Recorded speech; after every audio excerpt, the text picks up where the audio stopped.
வணக்கம். இன்றைக்கி இந்த வீடியோவில் நாம் பார்க்க போகிறது இப்போது பிளாக் கலரும் காப்பர் கலரும் சேர்ந்த ஒரு டிசைனர் கிளாத்தில் ஃபேஷனாக ஒரு ப்ளவுஸ் மாடல் வந்து எந்த சாரீக்கும் பொருந்துகிற மாதிரி பண்ணலாம், அதுவும் ஈஸியாக பண்ணலாம். அது எப்படி பண்ணுறது அப்படிங்கிறது தான் இந்த வீடியோவில் நம்ம பார்க்க போகிறோம். இப்போ இதில் டிசைன் பண்ணுறதுக்கு நம்ம காப்பர் கலரில் 1/4 மீட்டர் கிளாத்து டிஷ்யூ கிளாத் எடுத்து வைக்கலாம். இது பேக் சைடு லைனிங் கிளாத்தும் மெயின் கிளாத்தும் கட் பண்ணியிருக்கிறேன். ஒரு பேப்பர் கேன்வாஸை நம்ம 2ஆக மடித்து கிளாத்தோட உயரத்துக்கு எடுத்து வைங்க. இப்போ இதில் நெக்கோட அகலத்தை அடையாளப்படுத்தலாம். 3 இன்ச்சுக்கு அடையாளப்படுத்துகிறேன்.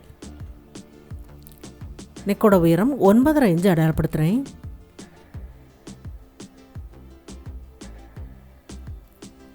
இந்த சைட்லேயும் நம்ம நெக்கோட அகலத்தை அடையாளப்படுத்திடலாம். எப்போதும் நெக்குக்கு வரைகிற மாதிரி வரைஞ்சிருங்க. மேலேருந்து 3 இன்ச்சுக்கு அடையாளப்படுத்தலாம். நம்ம ப்ளவுஸில் ரோ போய்ப்போம் பாருங்கள், அந்த அளவுக்கு அடையாளப்படுத்திட்டு இந்த மாதிரி உள்பக்கம் 1 இன்ச்சுக்கு வளைவாக வரைஞ்சிட்டு கீழே இடுப்பு பக்கத்தில் 3.5 இன்ச்சுக்கு அடையாளப்படுத்துங்க. அடையாளப்படுத்திட்டு அதை அப்படியே கொஞ்சம் உள்பக்கமாக வளைவாக இடுப்பு பகுதிக்கு வர மாதிரி வரைஞ்சிருங்க. இந்த சைடில் கொஞ்சமாக அந்த வளைவுக்கு ஏற்ற மாதிரி வெளிப்பக்கம் வரைஞ்சிருங்க. இதுக்கு வெளிப்பக்கம் 1 இன்ச் அளவுக்கு அடையாளப்படுத்திடலாம். கரெக்டாக 1 இன்ச்சுக்கு எல்லா பகுதியிலையும் அடையாளப்படுத்திடலாம்.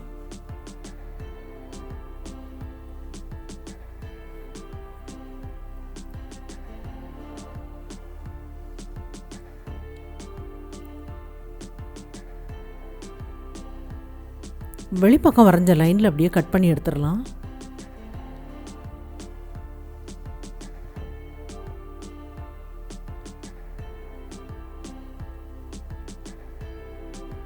இதை நம்ம தனியாக கட் பண்ணி எடுத்தாச்சு. தனி பீஸாக இருக்குது. இதை நம்ம டிஷ்யூ கிளாத்தில் வச்சு அயர்ன் பண்ணணும்.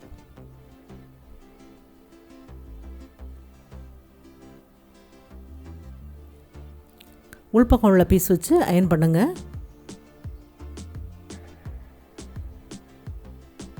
இது தனித்தனியாக இருக்குது. ஆனால் கிளாத்தில் நம்ம ஒரே பகுதியில் வச்சு அயர்ன் பண்ணி நம்ம தைக்கும்போது ஈஸியாக இருக்கும்.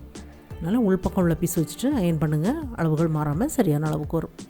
லைட்டாக அயர்ன் பண்ணிவிட்டு எடுத்துகிட்டு அதுக்கப்புறமா நல்லா அயர்ன் பண்ணி விட்டுருங்க.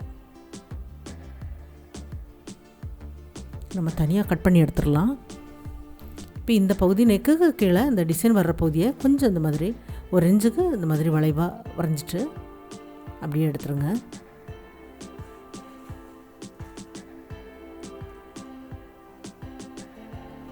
இது நம்ம தனியாக கட் பண்ணி எடுத்தாச்சு. இப்போ இதில் கேன்வாஸில் நம்ம தைக்கலாம்.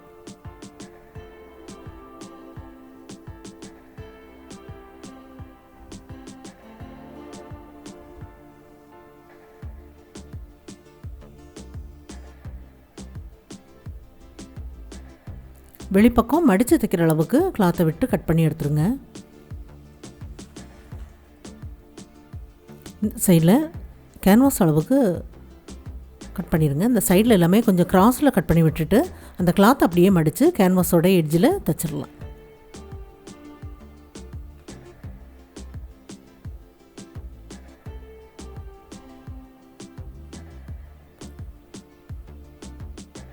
ரெண்டு சைட்லேயும் அதே மாதிரி தைச்சிடலாம். 2 பக்கமும் தைச்சாச்சு. 2ஆக மடித்து நம்ம சென்டரில் அடையாளப்படுத்தி விட்டுடலாம். இப்போ இது லைனிங் கிளாத்தும் மெயின் கிளாத்தும் சேர்த்து வெளிப்பக்கம் அப்படியே ஜாயிண்ட் ஆக்கிடலாம்.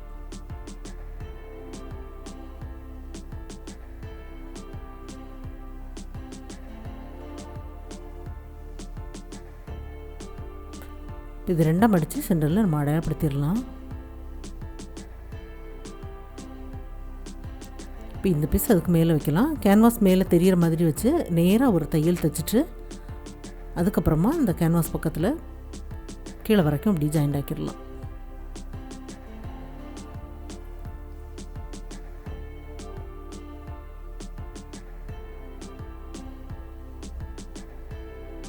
காலிஞ்சு கிளாத்தை விட்டு கட் பண்ணி எடுத்துடலாம்.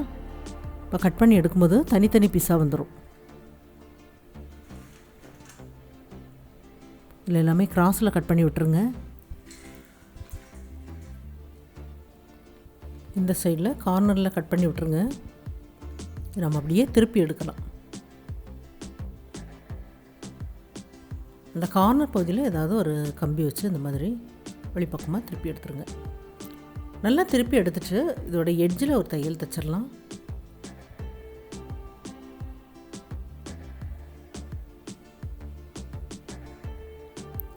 வெளிப்பக்கம் அப்படியே ஜாயிண்ட் ஆக்கிடலாம்.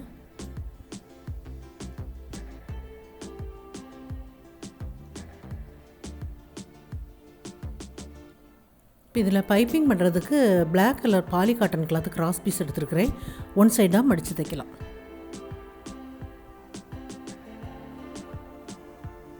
இப்போ இந்த கார்னர் பகுதியிலேருந்து தைக்க ஆரம்பிக்கிறேன். கார்னருக்கு மேலே சின்னதாக ஒரு பீஸ் வச்சு ஜாயிண்ட் ஆக்கணும். கிராஸ் பீஸ் கொஞ்சம் வெளிப்பக்கம் தெரிகிற மாதிரி எட்ஜில் ஜாயிண்ட் ஆக்கலாம். அப்படியே அடிப்பக்கம் திருப்பி பைப்பிங் பண்ணலாம். பைப்பிங் நல்ல மெல்லிஸாக இருக்கும். நல்ல எட்ஜில் ஜாயிண்ட் ஆக்கும்போது பைப்பிங்கோட அளவு மெல்லிஸாக இருக்கும்.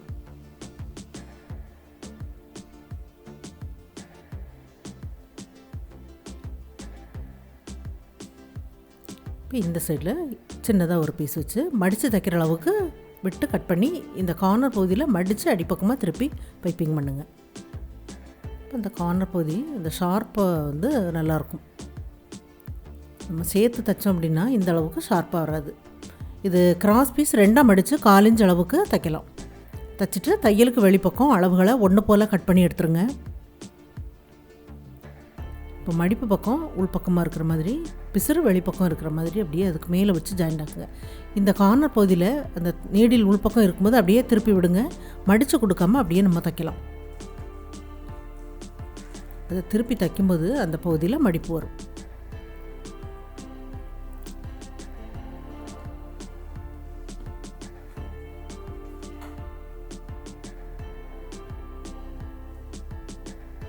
இது அப்படியே திருப்பி தைக்கும்போது இந்த சைடில் அந்த கிளாத் வந்து மடிஞ்சு கொடுக்கும்.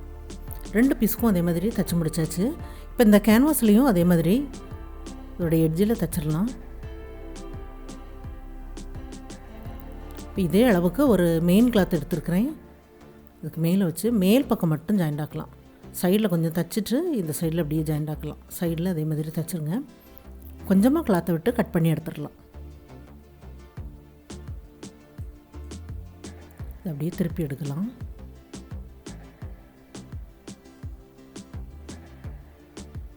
இதோட எட்ஜில் ஒரு தையல் தைச்சிடலாம். தைச்சிட்டு திருப்பி பார்த்து இந்த கேன்வாஸ் இருக்கிற பகுதி தெரியுது பாருங்கள், அந்த பகுதியில் அப்படியே ஜாயிண்ட் ஆக்கிடலாம். 1 இன்ச்சு கிளாத்தை விட்டு கட் பண்ணி எடுத்துடலாம். இடுப்பு பக்கத்தில் கரெக்டாக அந்த அளவுக்கு கேன்வாஸ் அளவுக்கு கட் பண்ணி எடுத்துருங்க. அதில் தையல் லைன் தெரியுது. இது காப்பர் பீஸ் எடுத்துருக்கிறேன். 2ஆக மடித்து வச்சுருக்கிறேன். இந்த அளவுக்கு இருக்கணும். சைடில் எக்ஸ்ட்ரா கிளாத் இருக்கணும். 2ஆக மடித்து அப்படியே ஜாயிண்ட் ஆக்கிடலாம். அப்படியே நம்ம திருப்பி எடுக்கலாம்.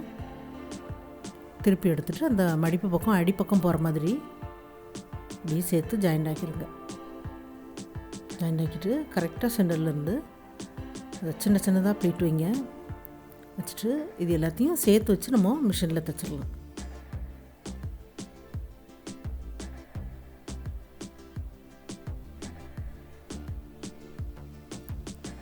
இப்போ இதை இந்த பீஸை அப்படியே நம்ம 2ஆக மடித்து சென்டரில் அடையாளப்படுத்திட்டு இந்த பகுதியை அப்படி கரெக்டாக வச்சுருங்க. வச்சுட்டு கீழே நமக்கு இடுப்பு மடிப்பு போகும் நம்ம ஜாயிண்ட் ஆக்க வேண்டியது இருக்குது பாருங்கள், அந்த அளவுக்கு கிளாத்தை விட்டுருங்க. விட்டுட்டு மேல் பக்கத்தில் கரெக்டாக வைங்க. வச்சுட்டு சும்மா ரஃப்பாக ஒரு தையல் தைங்க. தைச்சிட்டு நம்ம திருப்பி பார்த்து கேன்வாஸ் இருக்கிற பகுதியில் தைக்கலாம்.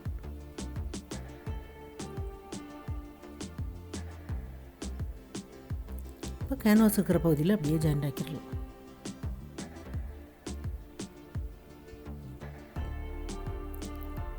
இந்த கிளாத் அளவுக்கு அப்படியே கட் பண்ணி எடுத்துருங்க. கட் பண்ணி எடுத்தாச்சு. இந்த ஃபினிஷிங் ரொம்ப நல்லாயிருக்கு பாருங்கள் இந்த மாதிரி தைக்கும்போது. இப்போ இதை நம்ம சைடில் உள்ள பீஸ் வச்சு இந்த தையல் லைனில் ஜாயிண்ட் ஆக்கணும் அப்படின்னா அளவுகள் வந்து சரியாக வரும். இன்னும் ஒரே கேன்வாஸில் நம்ம கட் பண்ணி எடுத்தது கரெக்டாக அந்த மாதிரி வச்சு ஜாயிண்ட் ஆக்கும்போது நெக்கோட அளவு எல்லாமே மாறாமல் சரியான அளவுக்கு நமக்கு வரும். தச்சு முடிச்சுட்டு இடுப்பு மடிப்பு பார்த்துக்கு எக்ஸ்ட்ரா லைனிங் கிளாத்தை ஜாயிண்ட் ஆக்கி மடித்து தைச்சிருக்கிறேன். இப்போ ஒரு ரோப் எடுத்துருக்கிறேன். இதோட நீளம் 13 இன்ச்சுக்கு எடுத்துருக்கிறேன். சின்ன சின்னதாக சதுர பீஸ் கட் பண்ணியிருக்கிறேன். பிளாக் கலரில் லைனிங் கிளாத்தும் காப்பர் பீஸும் இந்த மாதிரி சதுர பீஸாக கட் பண்ணியிருக்கிறேன். 2 சைடில் மட்டும் அப்படியே ஜாயிண்ட் ஆக்கலாம்.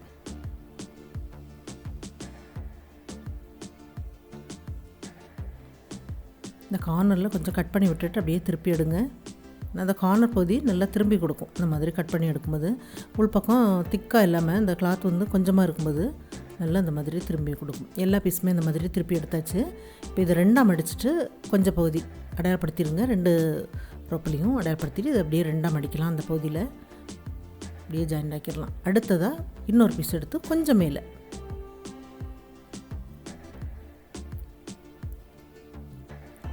அடுத்தது இன்னொரு பீஸ்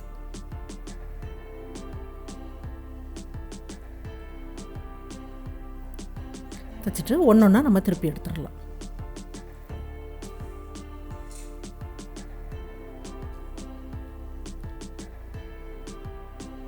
மூணு பீஸும் ஒன்று போல் திருப்பி எடுத்தாச்சு.